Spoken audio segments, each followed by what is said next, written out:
I want to open with this right here. People are always looking to confirm their own narratives. That's what I've kind of learned doing this over the years. And I ain't gonna lie, I'm not 2 decades into this. All right, I'm about a half decade into this, and that's the one thing that I for sure know. When people watch a football game, they make up their own narrative, they decide their own narrative, and then they look for it in the analysis, and they're only looking for that in their analysis. And I know this because I can sit here and I can provide elite, non-biased, non-shtick analysis, and people will come here looking to confirm what they already think about a football game that they're coming to find out extra analysis about. We do it a little different around here. That's not just a saying. That is a legit fact about this network. I know other people are doing film study, but we do it different around here. I get on that board every Monday, and I stand up there for 90 minutes, sometimes 2 hours, and I break down every single play by play, walk through the game, show you exactly what happened, on the film. It's right there in front of you. There's no narrative to spin. There's no analysis to tether or to stretch, or it's right there in front of you. It's non-biased, it's film. There's no way to spin it. There's no way to steer it. It is non-biased right there in front of you. I'll get up on that board tomorrow, and I'll spend another 90 minutes to 2 hours breaking down the second half of that football game between Alabama and Georgia, and people will still come to the comments, and they will rage comment about different narratives that they came here to talk about, despite the fact that they were proving that most of these narratives aren't necessarily true. And I'm going to rattle through a bunch of these, and I'm going to break them down one by one, and I'm going to show you that the film, the actual football that happened on Saturday night, does not lead to any type of realistic analysis that some of these narratives out there are. What are some of these narratives? Consistently, we cover Georgia. Georgia played Saturday night, so one of the narratives has to be that Bobo sucks. All right, the other narrative, oh, you got to bench Carson Beck. That was terrible. We've seen that narrative. And one of my favorites, Bama let up. Bama let up in this football game. That's the only reason Georgia came back in it. They took their foot off the gas. I got 2 facts for you. Fact number 1, Bama out-executed Georgia to a rate that was unfathomable for about 12 minutes in this football game. Fact.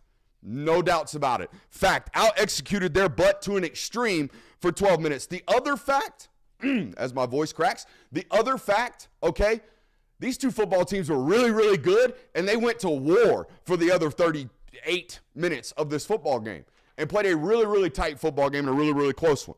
And here's what I want to do. I want to go by each one of these, go through each one of these, and kind of let you know that it's fugazi analysis to do this type of stuff. All right, the first one, Bama let up. Let's address this one on both sides of the football. Saw a bunch of people in my mentions, bunch of people in our YouTube comments being out here like, bro, they stopped blitzing. They stopped getting after Carson Beck. They just let up, played, foot off the gas defense. Guys, I went through that entire first half. I saw one true blitz. It was on a 3rd and 10, ball on Georgia's own 5. They have an opportunity to get a safety. They did exactly that. One true blitz in that entire first half. The rest of it, single high defense, okay? A lot of bodies dedicated to the run, a lot of bodies dedicated to the box, and one single high safety. The only other adjustment from Alabama's defense, the only other coverage that they would play was against duos, meaning 2 wide receivers on both sides of the football for Georgia.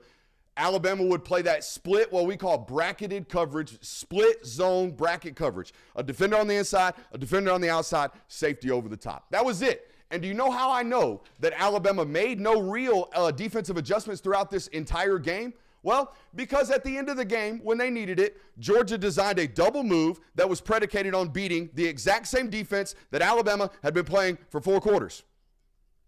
It was obvious that you didn't adjust defensively because Georgia's offense started to attack you because you weren't adjusting. You were playing cover 1, man defense with that one bracketed zone coverage off of that. That's why they were able to attack you. You didn't stop blitzing.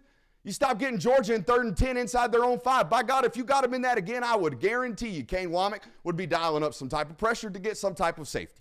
Okay, so that's the first one. They didn't change any looks defensively. They didn't become less aggressive. In fact, the reason Georgia had success in the second half was because you were doing the exact same thing that you'd been doing most of the football game. So I want to address that. Now, as for the quote-unquote offensive quote-unquote let up from Alabama. Your system is your system. This is something we talked about going into the football game. You're the most explosive team in college football, but you have periods of stagnation. You had this going into the game. You've had this for the last 2 football seasons, depending or not mattering who your coordinator is. It's about the quarterback and about the way you play offense. Okay, this boom or bust style. Now, this boom or bust, you were booming like hell. And then 4 out of 5 consecutive possessions, you finished in a punt. Now, most of that was in the second half, and Alabama fans will come into these mentions and they'll be like, hey, man, we was out here taking our foot off the gas, running the ball, avoiding Milroe, not using him like we were in the first half. Guys, in those 5 possessions, 4 of which ended in a punt, in those 4 possessions, the only possessions in the football game Alabama punted, the moment in the football game where Georgia's crawling back into it, those 4 possessions that ended in a punt had 17 total plays. Of those 17 total plays, Jalen Milroe ran 5 of them and dropped back to pass on 8 of them, completing 5 of those 8. In other words, Jalen Milroe was deployed on 13 of the 17 plays in the stretch of the game in which Alabama fans tell me they were squatting on the ball. No. Georgia made defensive adjustments, bumped to a 3-3-5, played a lot more high safety looks, and caused some checkdowns, rallied to the football, and tackled for the first time in the football game.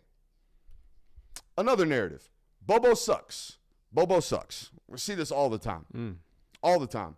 Bobo put up 519 yards of total offense, 34 points, and managed to, do all of that despite the fact that his offense turned the ball over 4 times. Now, we'll talk about execution a little bit later. Your coach's job is to make sure your players are executing, but I saw a coordinator designing some open shots the entire game. For 4 quarters, in fact. The entire football game saw that. Now, saw a lot of narrative about Carson sucking. Maybe we need to pull this guy. By the way, that's how you know you made it as a Georgia quarterback. The moment they start thinking you need to be pulled is the first time you've really become a Georgia quarterback. We saw it with Fromm, saw it with Stetson, saw it with Carson now. So we've seen that. But Arian busts on a route, pick, terrible, can't have it. Don't think they'll tell you this publicly. Don't think they will. But I am of the belief that maybe there was a busted route on the final interception. Just going to throw that one out there. They can't come out and say that. Quarterback can't come out there and say that. Maybe it was there. All right, so Carson, yes, had a terrible, terrible interception right before the half. Can't have it. That's a mistake a 5th-year senior that's going to be a first-round draft pick can't do. Also, about threw another pick 6 to Deontay Lawson backed up in your own end. Can't do that. Can't take a safety. All these things. Certainly can't fumble in the middle of the 3rd, 4th quarter whenever that tragic turnover happened. But I'm not sitting here telling you guys that there's one way to analyze this football game, because there's not. All right, but I certainly think there are wrong ways to analyze this football game, especially when the film says that they didn't do that. Right? Especially when the film says it didn't work out like that. I think there are some real analysis points that you can take away from this football game. First and foremost, Jalen Milroe was the best football player on this field. And if these teams rematch again, he will remain the best football player on the field. There's no doubts about that. Everyone can look at that, watch that football game, tell that he was the determining factor. Number 2, not disputable. Bama out-executed Georgia for an entirety of 4 quarters. They didn't do it the entire time, but they did it more often. That's why they won the football game. Number 3, Georgia has an execution problem on the offensive side of the football. There is no doubt about that. There are plays left on tape every single week. I can say that with certainty after watching that football game. Number 4, this is real. You can't take much from Georgia's offensive performance in the second half of that football game, because they were going for it on 4th down. They had every single down available to them. So if I came to you and said, hey, it's all roses, everything's fine and good, just look what Georgia's offense did in the second half, I would turn around and say, well, it's a little bit fugazi. They had 4th downs. You can't really apply that. It's a little bit skewed of analysis. Number 5, and perhaps the most important takeaway, Ryan Williams is 17 years old. Oh. And he's really friggin' good. He's really friggin' good.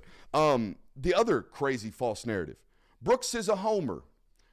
Buddy, I picked Bama to win the damn game. What are y'all doing? Brooks is a homer. No, Brooks tries to watch the game analytically, bring it to you with no bias. Just tell you what happened. And that's what happened on Saturday night. Georgia came out playing like dog shit. Bama executed really, really well for 12 minutes. Then team settled in. Georgia's coaching staff made a ton of adjustments, particularly defensively. Bama made none. That was it. Is that it? I'm done. I isolated for 12 minutes. I'm good. I felt like that needed to be done because it's just too easy. And that's my other primary takeaway. I think it's way easier to sit there and blame your own coaches than it is or blame your own players than it is to turn around and give credit where credit is due to the opposition. When Alabama fans sit there and say, we took our foot off the gas, you're basically blaming a coach for a loss that didn't happen, right? Ryan Williams rescued Kalen DeBoer Saturday night. That's what we're telling everyone when we do that. No, that's not the reality of the situation. So I think the realistic criticism is, why did you show up not flat, but why are we not executing as an offense and as a football team to start this football game those first 12 minutes? That open for criticism. The rest, I thought Georgia settled in and played football.